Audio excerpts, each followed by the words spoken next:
Okay, this news hasn't been announced as official yet or anything, but next year, 2013, is going to be the 10-year anniversary of Wrong Turn being released.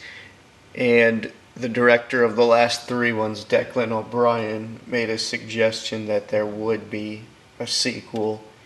Okay, this franchise is really confusing. So basically, this is going to be filled with spoilers and people who have seen all five movies.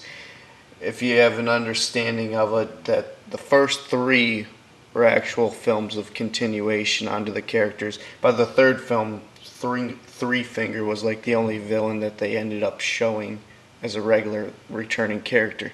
Then with 4 and 5, they were both prequels to the 2003 film that featured Elisha Dushka, who was a huge indie horror film, directed by Rob Schmidt, if I'm not mistaken. And everyone loved that. And the first two were actually really good, and then they started to go downhill basically when Declan O'Brien kind of took over. He's basically sci-fi's like handyman writer. That's all he's done is like sci-fi flicks and writer for sci-fi. That's why the Wrong Turn movies end up on sci-fi. Like Wrong Turn 5, if you haven't seen that, that's going to end up on sci-fi probably by January. So I'll keep you updated on Wrong Turn 6 latest updates and news.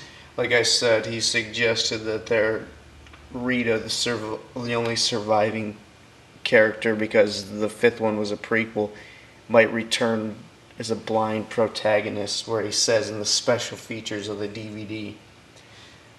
I'd really like to see them actually be serious and maybe do a sequel to or a lead up, or a sequel to the Elijah Dushka story, and bring back her and the guy who is in that. I think he ends up playing Jack Bass. What's his name? Chuck Bass's freaking cousin on Gossip Girl.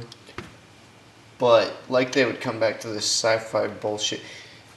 Like I was saying, there's gotta be a Wrong Turn 6, considering that the rumor is that they filmed Wrong Turn 5 within 2 weeks in Bulgaria, and that wasn't even announced until April, the spring, and it came out October 2012. Within a 6-month, half-a-year span. So I'd imagine around March or April I'll have an update on it and be talking about it for another October Blu-ray release. And this was JBM from VillainNews. Click on my channel for more horror and comic book movie updates. Send me a personal message. Suggest upcoming movies that I should talk about, and I'm out.